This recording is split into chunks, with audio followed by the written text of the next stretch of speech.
Vamos a abrir nuestras Biblias en Hebreos capítulo 2 para leer a partir del versículo 14.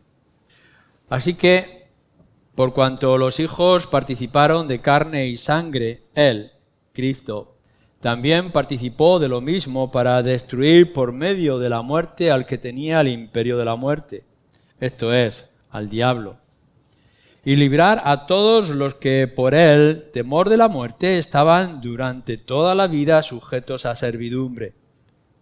Porque ciertamente no socorrió a los ángeles, sino que socorrió a la descendencia de Abraham, por lo cual debía ser en todo semejante a sus hermanos para venir a ser misericordioso y fiel sumo sacerdote en lo que a Dios se refiere, para expiar los pecados del pueblo. Pues en cuanto él mismo padeció siendo tentado, es poderoso para socorrer a los que son tentados. Primera de Juan, capítulo 2, versículo 1 y 2. Hijitos míos, estas cosas os escribo para que no pequéis. Y si alguno hubiere pecado, abogado tenemos para con el Padre, a Jesucristo el justo. Y Él es la propiciación por nuestros pecados, y no solamente por los nuestros, sino también por los de todo el mundo. El domingo anterior, o hace 2 domingos, que veíamos los versículos anteriores, donde se nos mostraba la realidad del pecado. Nadie, absolutamente nadie, puede decir que no peque. Es decir, todos somos en una medida u otra pecadores. Por tanto, si alguno dice que no peca o quiere camuflar o disimular con diferentes actitudes, excusas su pecado, se engaña a sí mismo. Y lo que en realidad decíamos debemos de hacer es confesar nuestros pecados. Esa confesión va dirigida en primer lugar a Dios, que es contra el que primero pecamos, pero después también de confesar nuestros pecados los unos con los otros cuando hay ofensas o daños, etc. Juan quiere ir un paso más y es algo que de manera distinta se repite a lo largo de su carta. Y entonces nos dice ahora: estas cosas os escribo para que no pequéis. Y bueno, si alguno hubiere pecado, abogados tenemos para con el Padre, a Jesucristo el justo. ¿Por qué? Porque Él es la propiciación por nuestros pecados, y no solamente por los nuestros, sino también por los de todo el mundo. Fijaros bien, hay tres cosas que vamos a ver en esta tarde. Fijaros bien lo que nos ha dicho anteriormente. Todos pecamos, todos somos pecadores. Pablo y profetas del Antiguo Testamento nos lo dicen. Todos somos culpables de ofensa, de romper la ley, etc. Pero ahora lo que señala Juan es un mandato y es una exhortación. No pequéis. Esto es lo que nos está diciendo. Estas cosas os escribo para que no pequéis. Es lo que debemos de describir, y que sería un asunto muy amplio, extenso, nuestra lucha contra el pecado. Y bueno, todo ser humano tiene una lucha contra el pecado de una forma u otra. Algunos simplemente nos dejamos llevar por pecados, pero hay otros que queremos resistir y no podemos. Aquí lo que nos está diciendo a los creyentes, a los que dicen ser cristianos, que debemos de afrontar una lucha contra el pecado, porque no debemos de pecar. Todos pecamos, pero no debemos de pecar. Por tanto, hay que luchar contra él. Ya se establecía en la carta del apóstol Pablo a los romanos que el señorío del pecado ya ha desaparecido. Es decir, de alguna manera, nosotros, toda criatura estaba bajo el control de ese señorío del pecado. El autor de Hebreos nos dice, ¿no?, el que tiene el poder sobre la muerte y sobre el pecado, que es Satanás, nos hacía pecar de manera constante. Es decir, venía una seducción interior por hacer algo que nos placía y lo hacíamos. Teníamos una especie de rabia sin control y sin dominio propio y nos dejábamos llevar. Constantemente este ha fluido y sigue fluyendo en el mundo en el que estamos alrededor, y podemos ver que en las relaciones políticas, sociales, filosóficas, económicas, a lo largo del mundo, en todas las épocas está este conflicto. El pecado está y el pecado viene y el pecado domina, pero cuando nos hemos convertido, nos dice la Escritura que ese dominio, esa influencia y ese poder inmenso sobre nosotros ya ha acabado. Pero el que haya acabado ese dominio, Romanos 6, ese señorío, no quiere decir que el pecado haya desaparecido, porque volvemos a decir a los versículos anteriores, quien diga que no peca, se engaña. Por tanto, la actitud cristiana es poner bajo control, dominio, limitación, el pecado que aún está en nosotros. Tenemos que luchar contra él. No solamente el pecado que fluye de nuestra propia naturaleza y que está ahí, nuestras debilidades o flaquezas, nuestra falta de sensibilidad o de mucha sensibilidad a ciertas cosas, como también el pecado que viene en la tentación y en las provocaciones. Constantemente el escaparate del mundo nos seduce para que pequemos y en ocasiones fácilmente nos dejamos llevar por esos engaños. Pero la lucha constante nuestra, que ahora es posible y es lo que nos está diciendo Juan, es luchar contra el pecado. Hermanos, hijitos míos, no pequéis. No sé si nos levantamos, si nos acostamos, si nos movemos, vivimos, trabajamos y nos relacionamos, siempre con esta cuestión en nuestras vidas. El pecado está ahí y no debemos de pecar. Que nos preocupemos constantemente por nuestras propias almas. Sé que es muy fácil que caiga, no debo de caer. Sé que es muy fácil dejarme de llevar, no me he de dejar de llevar.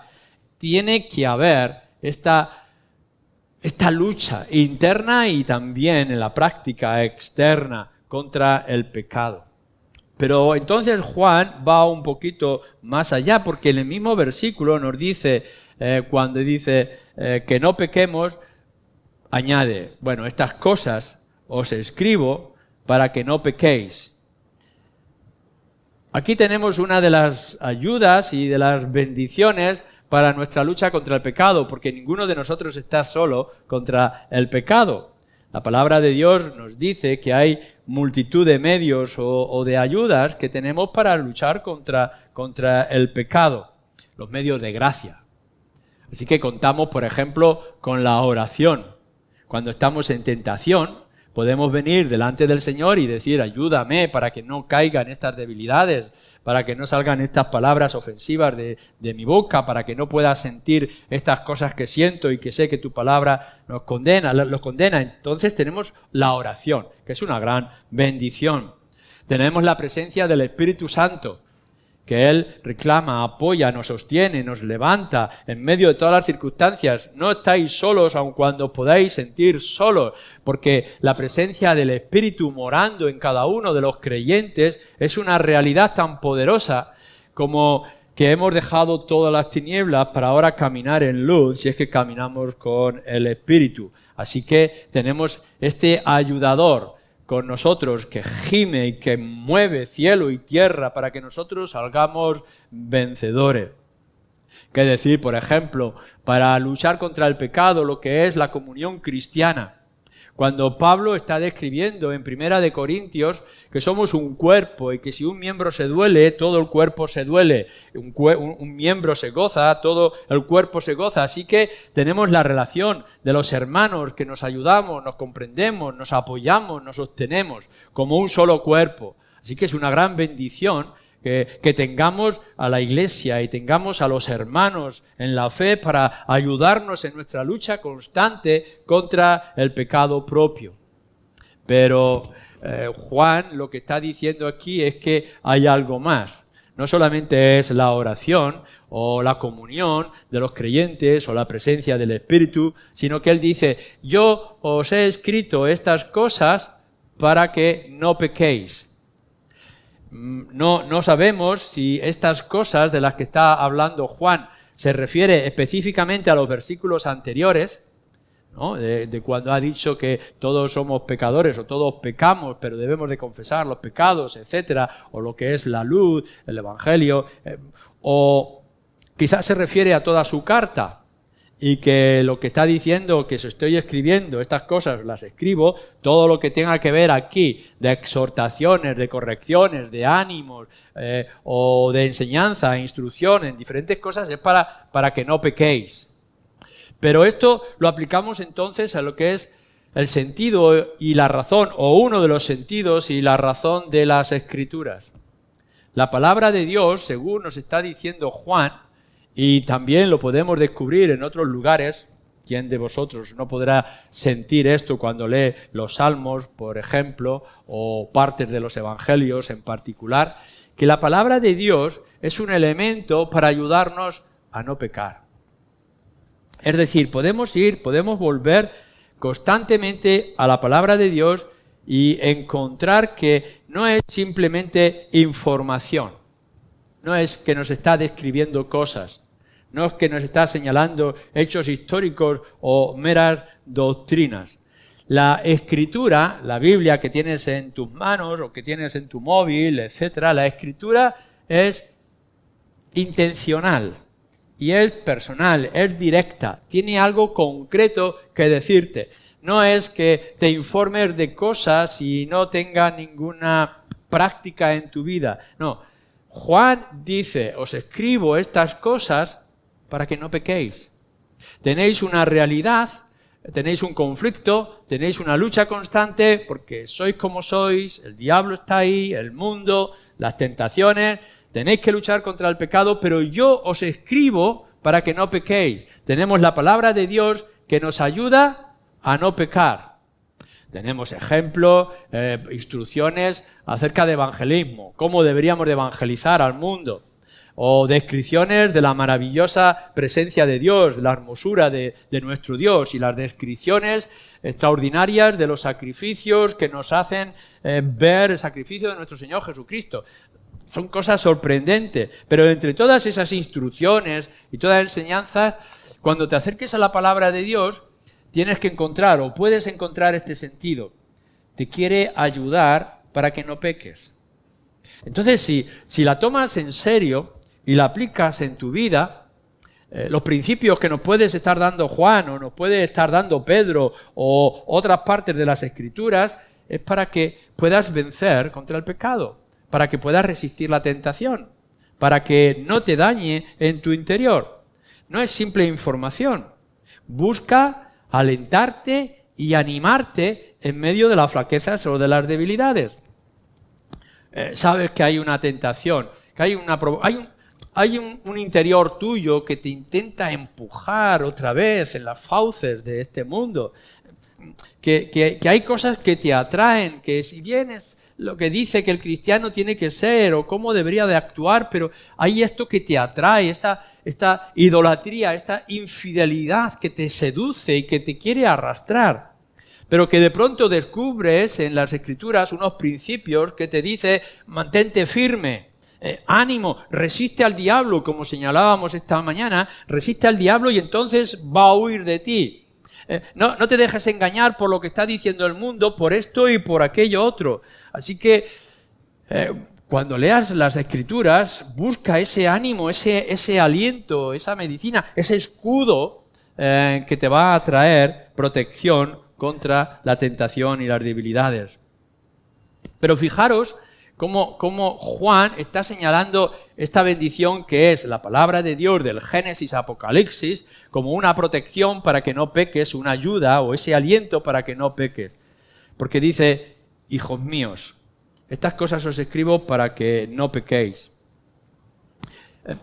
Juan está diciendo esto como si fuera de un padre hablando a su hijo, que es muy diferente a lo que es el juez hablando a un culpable, o lo que es la policía al que está a punto de cometer un delito. Hay severidad, hay firmeza. No hay ningún tipo de ternura o de sensibilidad cuando te tengas que enfrentar al juez o te tienes que enfrentar a la policía. Pero Juan, cuando está diciendo, yo sé que pecáis, pero no quiero que pequéis, nos está trayendo la palabra y la instrucción como cuando un padre está hablando a su hijo. Y podemos ver o sentir la ternura. Toda la Escritura tiene este lenguaje de sensibilidad. Es verdad que a veces Dios tiene que hablar como un padre enfadado o enfurecido por la terquedad y la gravedad de los delitos de su pueblo o de sus hijos. Pues también nosotros, cuando tenemos que regañar o actuar con severidad a nuestros hijos, tenemos que ser firmes y no debe de temblarnos la mano. Pero aún así, aún en medio de esas circunstancias, no podemos dejar de ser padres y de ser hijos.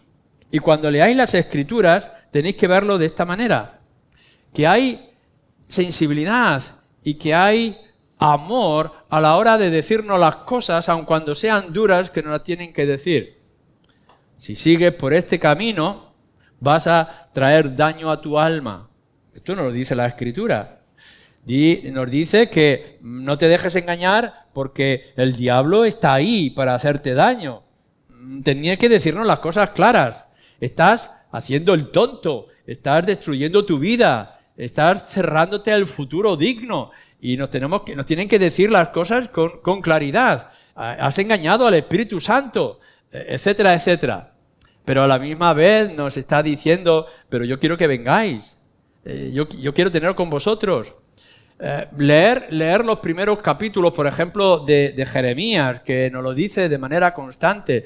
Os habéis apartado, me habéis dejado, habéis resistido, habéis sido rebeldes, pero volver, arrepentiros, convertíos, volver, y lo dice una y otra vez. Y podemos ver que hay severidad en la voz de Dios y a la misma vez hay una ternura, una extensión de que vengamos a Él. Este es el lenguaje de las Escrituras que tú tienes que encontrar. No es el dedo acusador, sino que es el Padre que te dice, eso está mal, corrígelo, cambia este aspecto de tu vida, no hagas esto que ofende a Dios. Como hijos, dice Juan, os escribo estas cosas para que no pequéis. Lo hace siempre para nuestro bien, no mera información, sino porque busca nuestro bien, el bien de nuestras almas. Por tanto, si nosotros vemos esta realidad, tú ves esta realidad en tu vida, que pecas, en tu mente, en tu corazón, en tus obras, en tus palabras. Si sabes que esto es así, y sabes que debes de luchar contra esto, porque si no, el pecado te puede absorber, te puede comer y puede volver a controlarte, tienes que recordar que tienes ayuda y que tienes la palabra de Dios, que es un elemento para recordarte, para animarte, para exhortarte. Por tanto, en esta lucha contra el pecado, lee la palabra de Dios con regularidad. Haz que sea parte de tu vida. No te acuerdes de vez en cuando de que tienes la Biblia en la mesita o en tu estantería para cogerla, sino haz que sea una lectura, un alimento, una búsqueda regular, porque es el elemento adecuado para ayudarte a no pecar. Y cuando tomes esas palabras de Juan o de Pablo o de otras partes de la Biblia, medítalas. Haz que puedan entrar en tu mente y puedan entrar en tu corazón, que no sean meros pájaros que revolotean y que al final desaparecen, sino que sean parte tuya. Mastícalas. ¿Por qué el Señor me dice esto? ¿Por qué es tan crudo conmigo? ¿Pero por qué es tan paciente conmigo? ¿Qué camino me está marcando, me está señalando? ¿Por qué me dice que es muy fácil caer y ser tentados, pero que siempre hay una salida para la tentación? ¿Por qué me dice que hay fieras que quieren destruir mi alma, pero que el Señor ha vencido y que estará siempre de mi lado? Medita estas cosas, porque lo que quiere la palabra de Dios es que no peques, que venzas en tu vida cristiana. Aplícalas, porque al final nuestra lucha por no pecar es lo que llamamos la santificación. Es ser más semejantes a nuestro Señor Jesucristo, estar más cerca de Él y más lejos de aquello que Dios aborrece. para apartarte, en otras palabras, del pecado. Te hago esta pregunta a cualquiera de vosotros que estáis aquí en esta tarde o aquellos que puedan estar escuchando más tarde. La lectura de la palabra de Dios a lo largo de este tiempo, ya sean meses o sean años en tu vida, ¿te hace mejor persona? ¿Te hace vencedor contra el pecado? ¿Cambia tu carácter? ¿Elimina las obras sucias de tu vida? ¿Limpia tus ojos de cosas que no debes de ver? Mira que no estoy preguntándote si la palabra de Dios te ha dado información suficiente acerca de Dios, la vida eterna, el pecado. No es información. ¿Te hace la lectura que has tenido hasta el día de hoy mejor persona? ¿Te está cambiando? ¿Te está haciendo vencedor del pecado? Porque si resulta que a lo largo de los meses o incluso a lo largo de los años no ha habido un cambio, entonces posiblemente lo que hay es una rendición ante el pecado o ante algunos pecados. Si la palabra de Dios te dice que esto es lo adecuado que tienes que hacer para eliminar aquello que es inadecuado, tienes que aplicarlo. Tienes que leer la Biblia para hacerla tuya. No es únicamente que te diga no sigas a la mujer que está en las esquinas como nos avisa a los hombres de Proverbios para huir de ella. No es simplemente una información, hay mujeres por ahí que me intentan seducir y engañar. No, lo que te está diciendo es, huye de estas circunstancias, aplícalo en tu vida. Si te está diciendo la Biblia que la codicia, el desear lo que no es tuyo, o la ambición desmesurada, el amor al dinero es un peligro, ¿qué estás haciendo? ¿Una mera información para colgarlo en algún rincón de tu casa? ¿O te está diciendo, es verdad, tengo que luchar por no amar el dinero, por no convertirlo en un ídolo, por no codiciar y en lugar de hacerme tesoros aquí, hacerme tesoros en el cielo? La lectura de la palabra de Dios, como los otros medios de gracia, ¿te están haciendo mejor creyente? ¿Te están trayendo mejor comunión con el Señor? ¿Te están apartando más de las cosas del mundo? Porque, hijitos míos, vuelvo a decir de Juan, estas cosas os escribo para que no pequéis. Ahora bien, ¿y si pecas? Porque otra vez Juan nos echa un poco de agua fría. Hijitos míos, estas cosas os escribo para que no pequéis. Y si alguno hubiere pecado, porque al final siempre pecamos, hemos dicho también en el capítulo 1, versículo 10, que somos pecadores y que todos pecamos. Si alguno peca, abogado tenemos para con el Padre, a Jesucristo. Es decir, al final me podréis decir, me lo digo yo a mí mismo, quedo frustrado. Hay veces que venzo de manera clara las tentaciones. Doy gracias a Dios por todas las veces que he podido decir a esa tentación y esa provocación de mi corazón, pero también desgraciadamente tengo que decir que a veces, muchas veces, peco. Me dejo llevar por la rabia, por el desánimo, por los malos pensamientos, etcétera, etcétera. Y ante esas situaciones, ¿me tengo que sentir frustrado, rendido, agotado? El autor de Hebreos, en otro lugar, nos dice que los que practican y viven el pecado ya no van a encontrar ningún otro tipo o manera de ser salvos. No hay otro lugar de salvación sino este. Así que si lo rechazamos y si seguimos con nuestro pecado, no hay salvación. ¿Soy yo de esas personas? Es decir, tú y yo, que sabemos que hay pecado en nuestro corazón, que hemos intentado resistir en esa ocasión o circunstancia y hemos caído y hemos ido a nuestras casas y hemos dicho, lo he hecho mal. ¿Es para rendirnos? ¿Para perder ya toda nuestra comodidad y sosiego o ánimo? Juan dice, escribiendo como un padre a su hijo, no. Si acaso pecas, recuerda siempre que tienes un abogado que intercede por ti. No sé si alguno de vosotros lo tiene o lo habéis visto, que hay empresas hoy en día que por una cuota mensual te ofrecen un seguro particular, un abogado particular para ti. Ellos te dicen, tú pagas la cuota y tienes un abogado al cual puedes consultar y si surge algún asunto, ellos te podrán ayudar. Así que, de alguna manera, no entro en detalles, tienes este abogado dispuesto para ti en los asuntos de negocios, de familia o de problemas, etc. Bueno, la palabra de Dios nos está diciendo algo parecido, pero más glorioso, más extraordinario.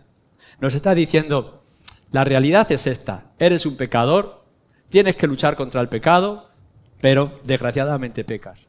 Ahora, cuando peques, recuerda que siempre tienes un abogado a tu lado. Y este abogado no es un buscapleitos, este abogado no es alguien que se puede comprar, se puede confundir. Es alguien mucho más extraordinario, es nuestro Señor Jesucristo, nos muestra más adelante. En el pasaje que hemos leído de Hebreos, en el capítulo 2, nos dice algo importante que se repite en otros lugares. Dice el capítulo 2, versículo 18, pues en cuanto Él mismo, Jesús, padeció siendo tentado, ahora, entonces, es poderoso para socorrer a los que son tentados. Así que tenemos a nuestro Señor que fue tentado en todo igual que nosotros, pero sin pecado, dispuesto y preparado para defendernos a nosotros cuando somos tentados. Así que si tú te ves que estás en una lucha que crees que no puedes resistir o realmente caes ante el peso de la culpa y del daño que se te hace, recuerda lo que nos dice la palabra de Dios, que tienes a nuestro Señor Jesucristo a tu lado para venir y entonces nos mostrará la salida en medio de la tentación o nos levantará porque no nos va a dejar caídos, como dicen los salmos, y nos volverá otra vez a nuestro lugar, a nuestro puesto. ¿Cómo es esto posible? Porque Él es el justo. Porque Él es el justo. Porque Él tiene los méritos propios, como dice Hebreos, para poder hacerlo. No dice que Él es justo. Dice que Él es el justo. No hay otro. Como podemos leer en 1 de Timoteo, no hay otro mediador al que podamos acudir, sino al Señor Jesucristo entre Dios y los hombres. No hay otro, ni siquiera María, que pueda ser nuestro intermedio entre Dios y los hombres. Lo único que tenemos es al Señor Jesucristo, pero lo tenemos. Y lo tenemos con toda la capacidad y con toda la fuerza. No desprecies la gravedad de tu pecado y no ignores la fuerza de las tentaciones, la astucia de Satanás. No estamos diciendo, bueno, no importa que pequemos porque tenemos un hermano mayor muy fuerte que nos va a ayudar. No es esta la actitud. Juan ha empezado en esta línea diciendo, yo os escribo para que no pequéis.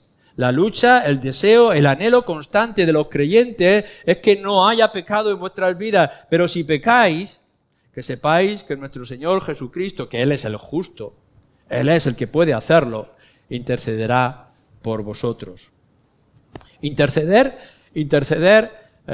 abogar o defendernos delante del Padre. Porque lo que hemos dicho anteriormente, en el capítulo anterior, es que los pecados en primer lugar son contra Dios. Y Dios no puede dejar de ser justo. Él tiene que castigar todos y cada uno de nuestros pecados. No los va a ignorar. No va a decir, no pasa nada, peca lo que quieras, o no peques mucho, o no peques grandemente y lo demás se va a ignorar. No, cada pecado pesa. Cada pecado nos hace culpables. No despreciemos este problema y este asunto. Pero ahora nosotros tenemos al mediador, al sacerdote, al que interfiere en medio de estas cosas y por tanto Él va a ser nuestro abogado delante del gran juez, que es nuestro Dios.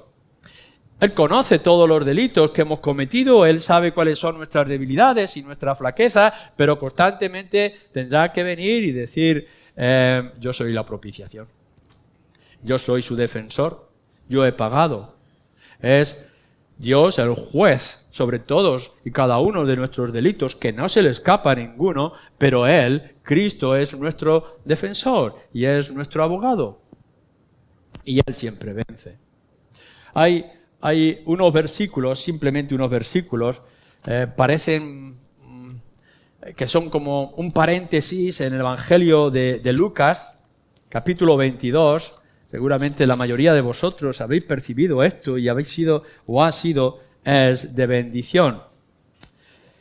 En el Lucas, el capítulo 22, versículo 31, en medio de la conversación que está teniendo nuestro Señor Jesucristo con los discípulos, el Señor Jesús se dirige a Pedro, a Simón, y le dice: Simón, Simón, he aquí Satanás os ha pedido para zarandearos como a trigo, pero yo he rogado por ti, que tu fe no falte, y tú, una vez vuelto, confirma a tus hermanos.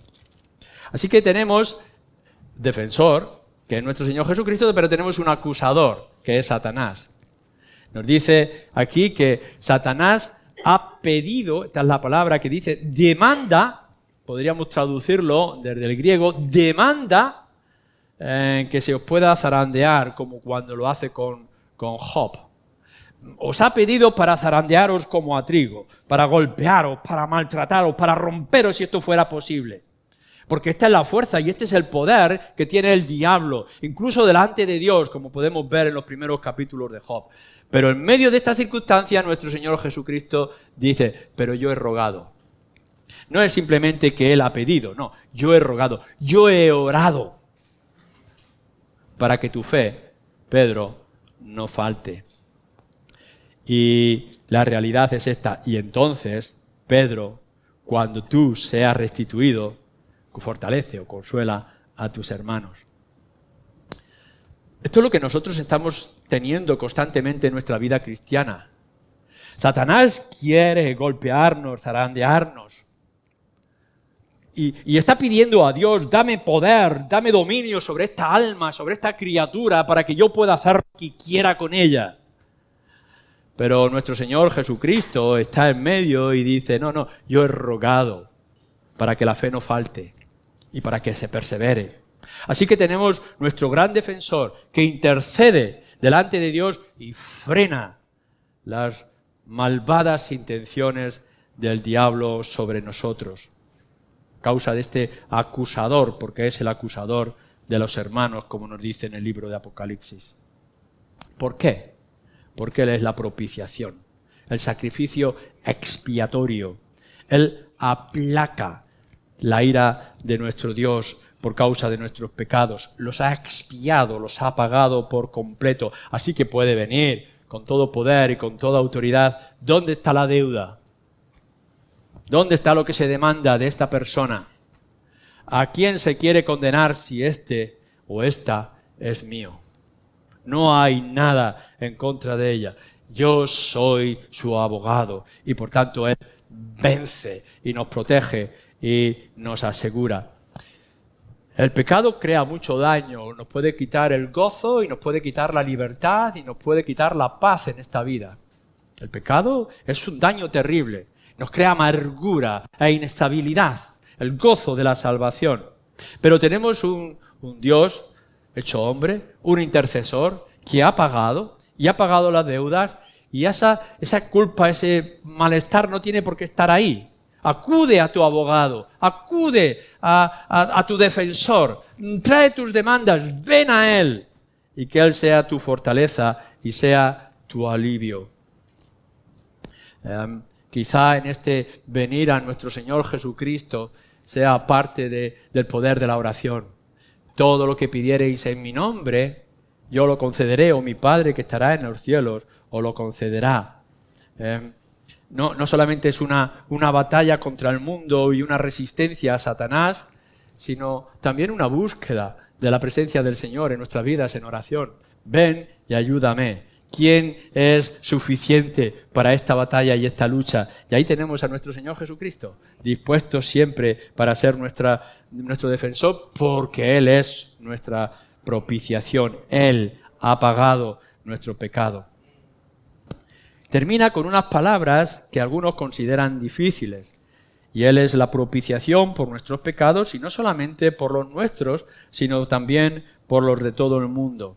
Por los pecados de todo el mundo.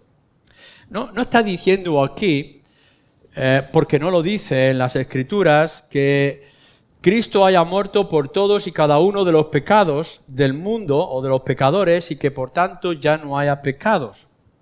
Lo que está trayendo aquí es que Cristo ha muerto sin distinción de personas, de culturas, de raza o sexos, de tiempos a lo largo de la historia.